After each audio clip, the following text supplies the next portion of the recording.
네, 시장을 보는 눈을 키우는 시간입니다. 요즘은 대형주보다 아무래도 스몰캡을 좀 계속 들여다봐야 될 것 같은데요. 허선재 유한트증권 스몰캡 연구원 나와 계십니다. 안녕하세요, 연구원님. 네, 안녕하십니까. 네. 안녕하세요.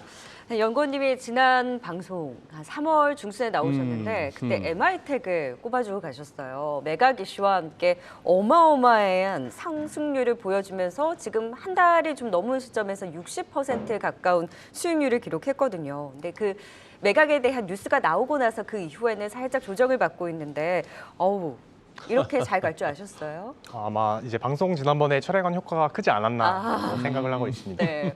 MI텍은 지금 시점에서 어떻게 봐야 되나요?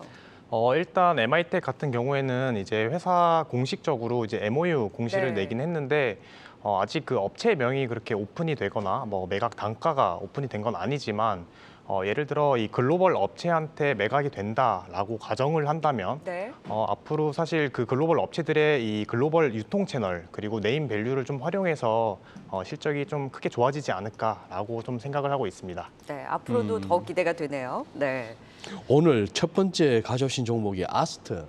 이게 어떤 회사죠? 네, 아스트 같은 경우에는 이 항공기 부품 제조 업체이고요. 현재 주요 고객사로는 이 업계 탑티어인 보잉, 에어버스, 어허. 그리고 글로벌 3위 항공기 제조업체인 엠브라에르라는 회사를 두고 있는 그런 회사입니다. 네. 동사는 현재 이 전 세계적으로 가장 인기 있는 이 보잉 737이라는 기종의 이 핵심 부품을 독점 공급하고 있는 그런 회사이고요. 그래서 주력 제품으로는 이 항공기 꼬리 쪽 날개가 부착되는 이 후방 동체인 섹션 48이라는 제품과 이 전체 항공기의 약 3분의 2 정도를 차지하고 있는 이 중앙동체인 퓨슬라지라는 제품을 이제 생산을 하고 있고요. 참고로 사실 국내에 수많은 이 항공기 부품 제조업체들이 있지만 아스트 같은 경우는 이 동체를 직접 생산하고 있는 국내 유일한 업체이다. 그 라고 비행기 봐주시면 될것 비행기 같습니다. 이렇게 몸통 부분 말씀하시는 거죠? 네, 그걸 다 네네. 만든다고요? 네, 맞습니다.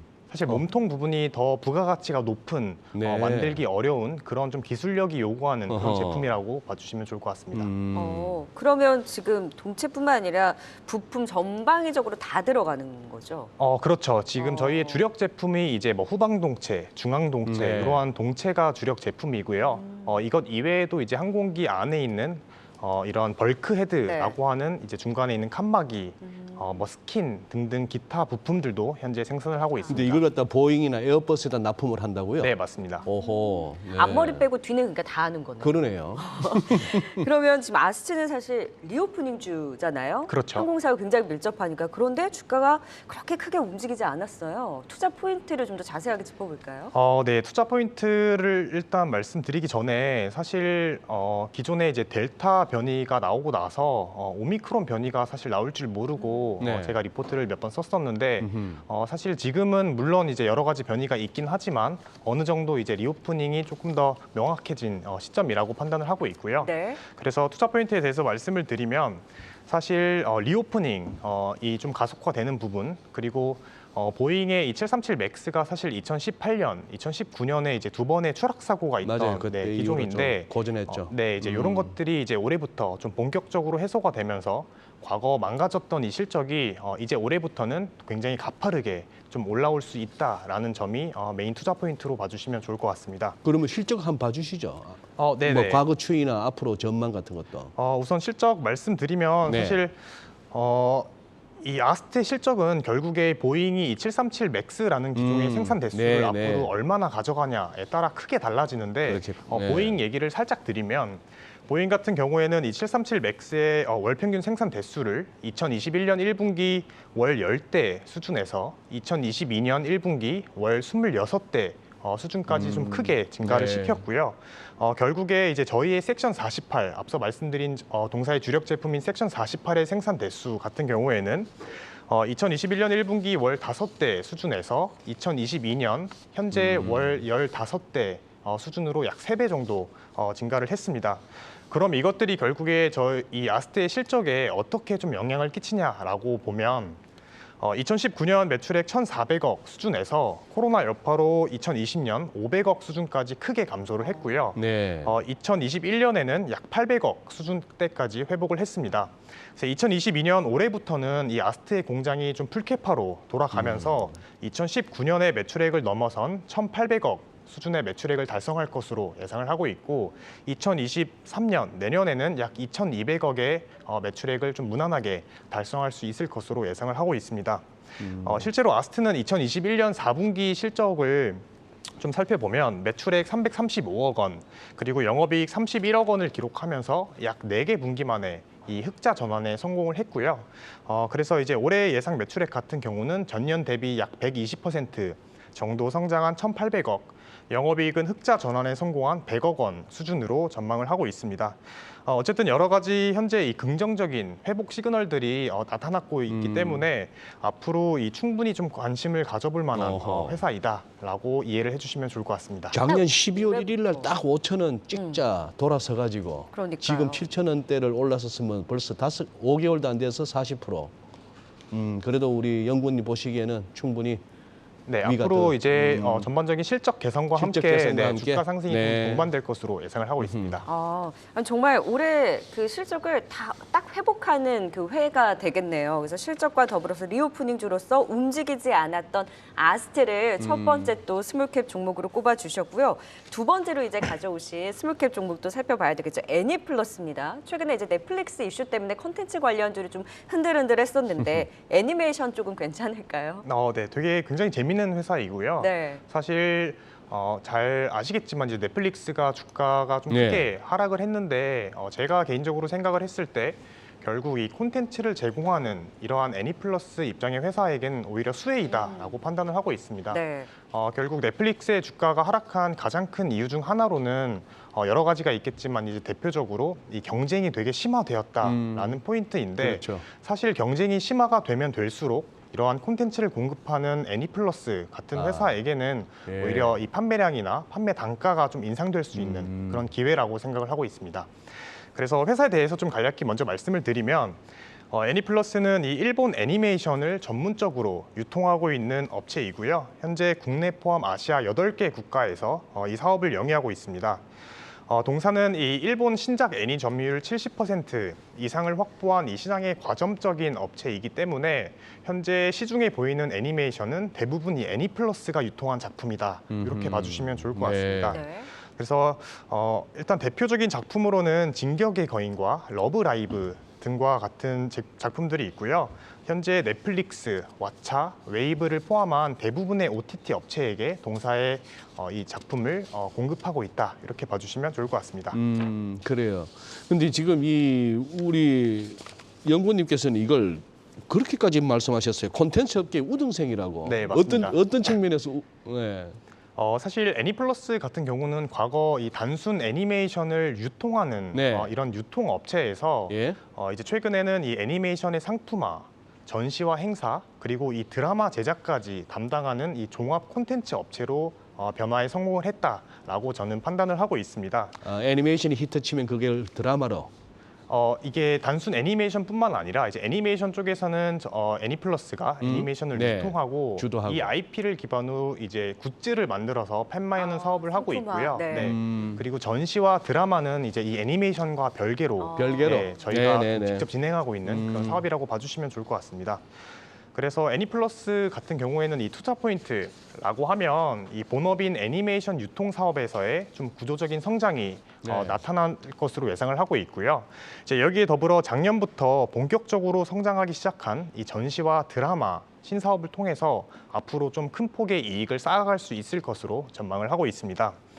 그래서 작년 실적 설명과 함께 사업 부문별 이 구체적인 네. 투자 포인트를 말씀을 드리면 우선 애니플러스 2021년 연간 실적 같은 경우는 굉장히 잘 나왔고요.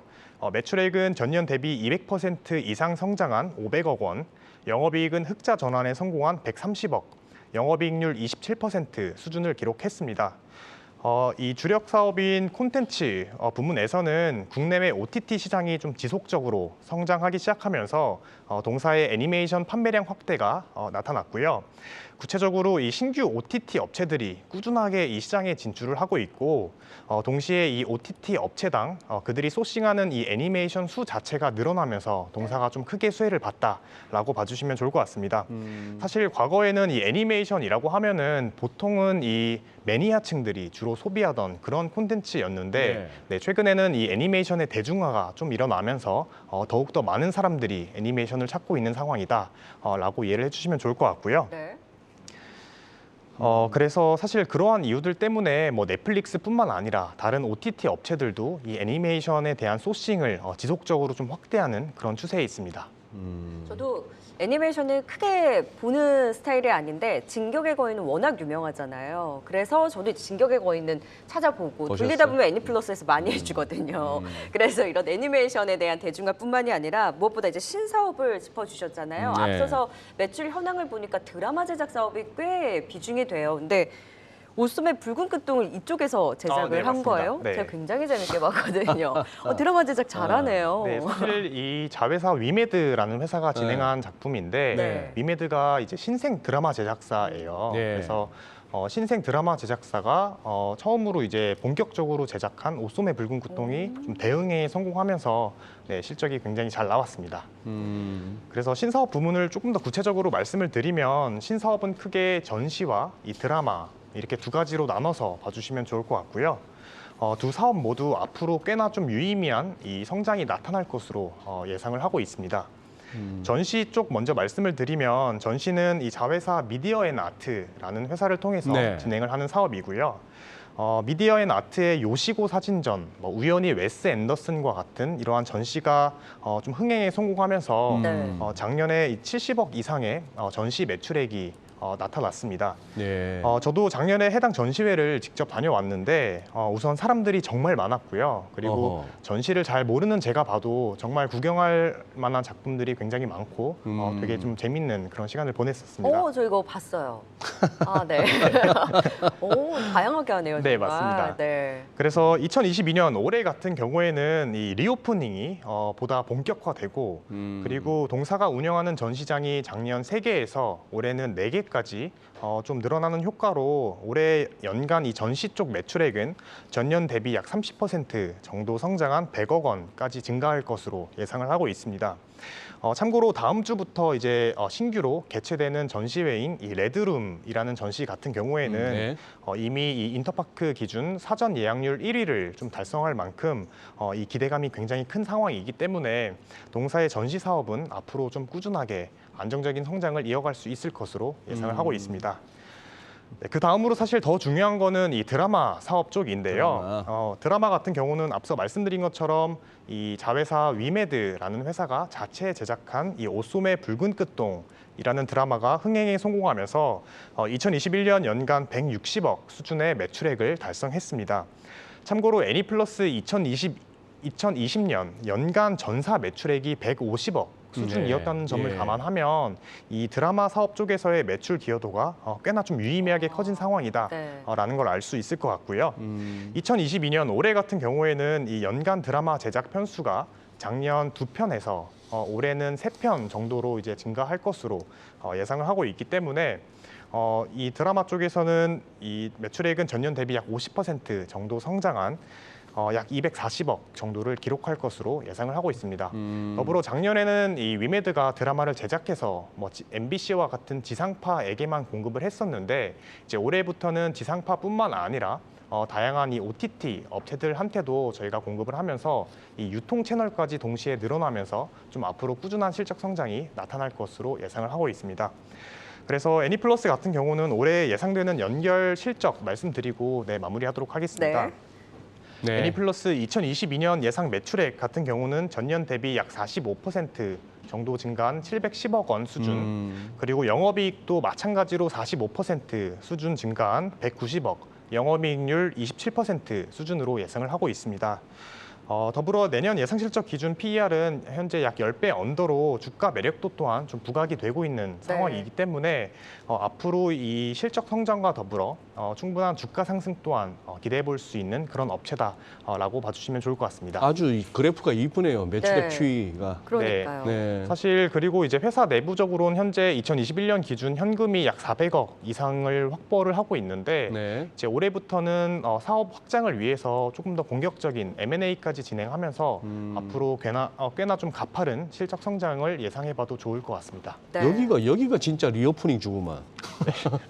전시회도 이제 네, 맞습니다. 전시회도 활기를 띨 거고 드라마도 이제 옛날에 그저 보면은 한 2년 동안 재방송 많이 봤어요. 옛날 네. 드라마 많이 봤고 기대가 됩니다. 네. 네. 정말 변모하는 애니플러스 제가 전시회도 그렇고 드라마도 재밌게 봤는데 그게 다 애니플러스와 네, 맞습니다. 관련되어 있다는 네. 거 오늘 알았어요. 그러네요. 네, 그래서 주의 깊게 또 앞으로 지켜보도록 하겠습니다. 애니플러스 그 아스트까지 스몰캡 유망주 확인해 봤어요. 지금까지 허선재 연구원과 함께했습니다. 말씀 고맙습니다. 감사합니다. 감사합니다.